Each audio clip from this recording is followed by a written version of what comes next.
Welcome to my channel. This is Bruce the Boss, and it looks like Kyrie Irving has become the sacrificial lamb for the Brooklyn Nets and the NBA as an example, or to make an example out of him and some of the remaining 5% who are holding out for the rest of the world. By the way, if you're not yet subscribed to my channel, go ahead and smash on that subscription button, like this video, comment on this video, share this video, especially while this channel lasts. I've been nuked before, but I came back resurrected, and this is coming up, go ahead and check out my social media pages on whether it be Twitter, Odyssey, and or Rumble. Reason being is because, again, I did get a warning last night, just as I'm about to go to bed for a video I just put up on the Texas Governor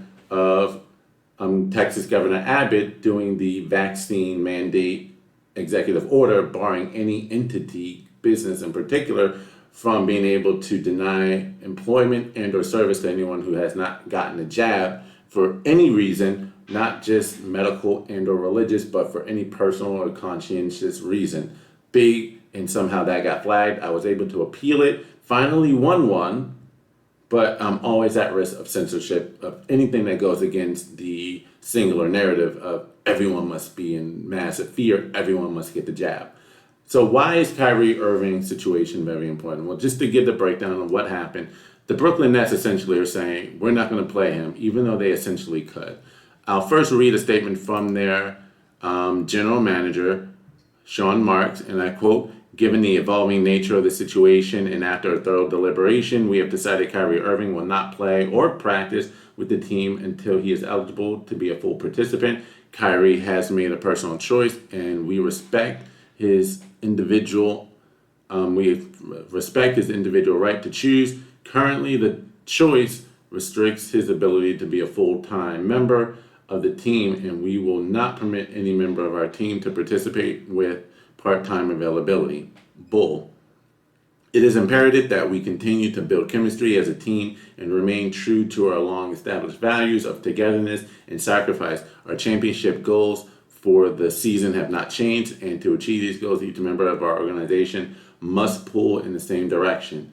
We are excited for the start of the season and look forward to a successful campaign that will make the borough of Brooklyn proud," end quote. Reason why I call bull on that is because the NBA is famous for, especially when a player starts to get up there in age, for what they call load management, where in order to risk injury and or to make sure that they're more so aging players are fully prepared and healthy to go into the postseason if they want to make that postseason drive, because that's really what all matters. Unless if you're truly chasing for a particular and or specific position on the playoff spot, if that's a viable and possible choice, they will start sitting and or benching star players throughout the regular season in order to ensure their health for the postseason. NBA teams have been known to do that. I can't really cite that with the Brooklyn Nets because they really haven't been relevant for much of the last 2 decades. They had a brief stint under the Jason Kidd era back in 2001, 2002, 2003 to some degree, but otherwise not that relevant, and never really had a reason to bench any players, and never really had that many star players after really Jason Kidd for the longest time until they were able to really acquire, not counting Paul Pierce and Kevin Garnett and that aging Boston Celtic trio. Not to insult them, but they were well past their prime by that point. I'm talking about young, healthy stars who had a viable shot at championship success. They haven't been in that position, but we know other teams have. That we know the Brooklyn Nets are perfectly capable of doing just that. They refuse not to. There was at once a chance that he would only play at home games, but it is saying that, let's see here.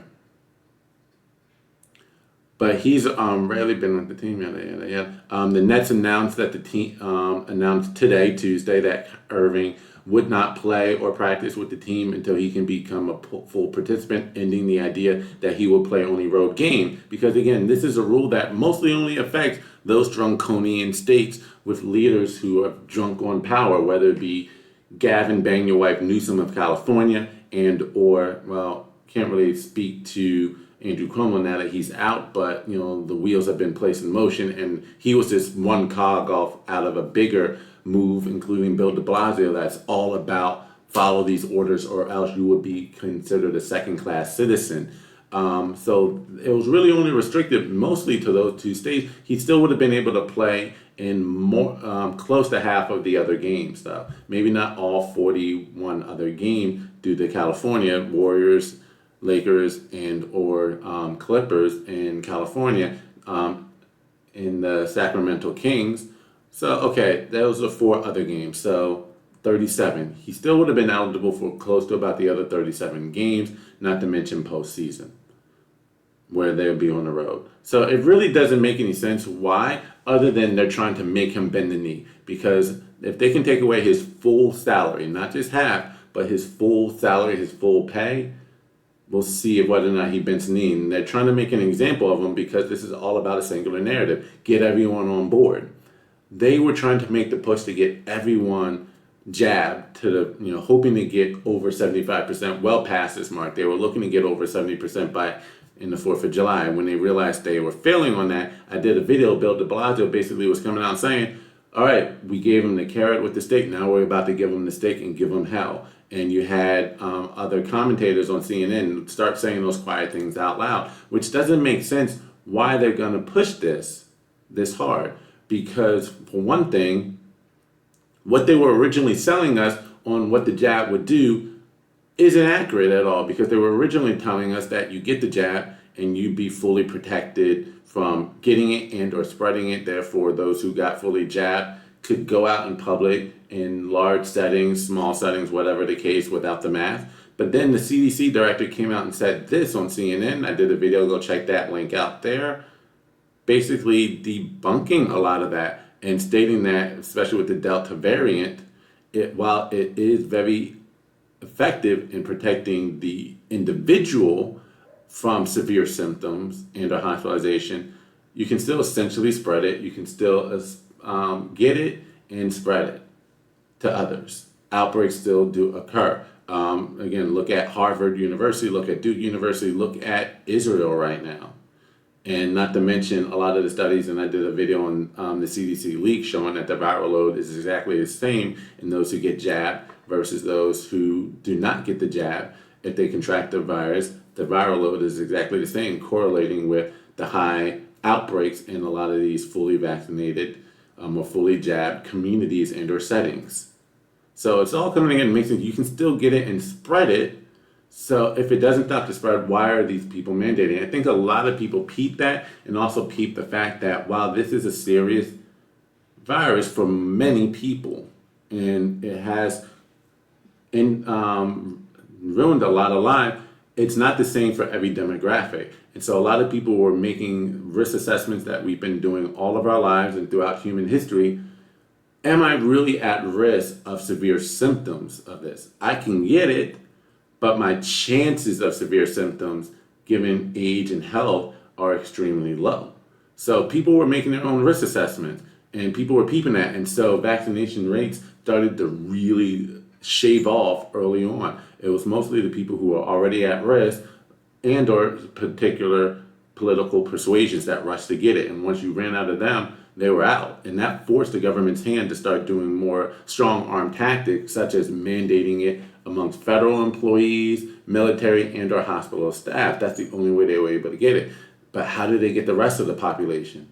Well, it just so happens that many big businesses and or corporate head leaders, not everyone in the organization, but those at the very top, just so happen to align politically with those who are trying to make this agenda a thing and or reality. And many of those employers were trying to make it a thing in their companies.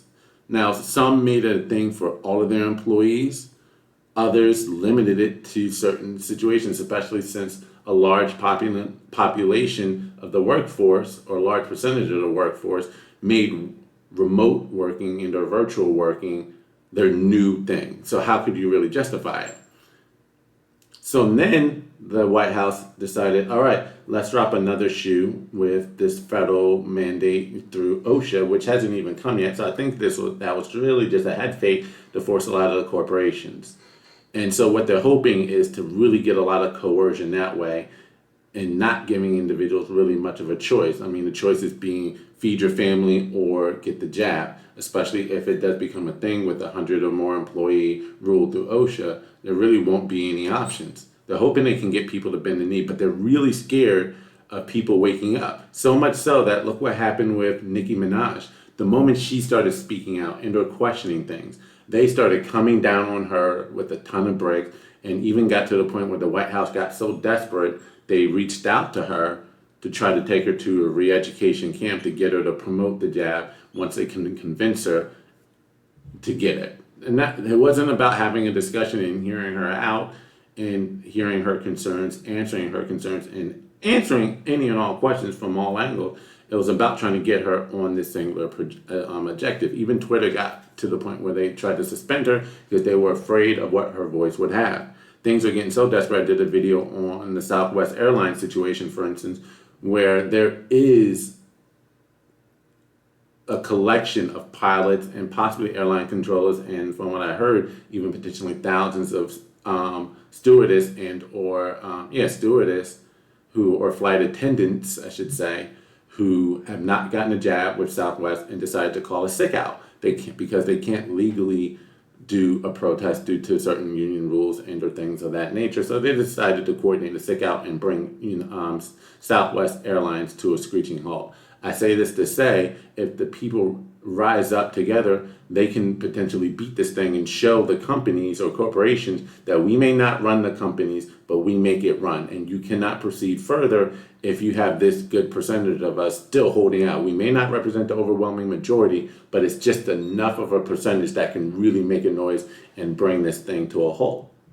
And they're getting so desperate that they don't even want to voice that, even though everyone knows that's the case. They're trying to blame it on weather. But why is it just Southwest Airlines? Why don't you see this happening with United, with American, with Spirit of all airlines, no offense?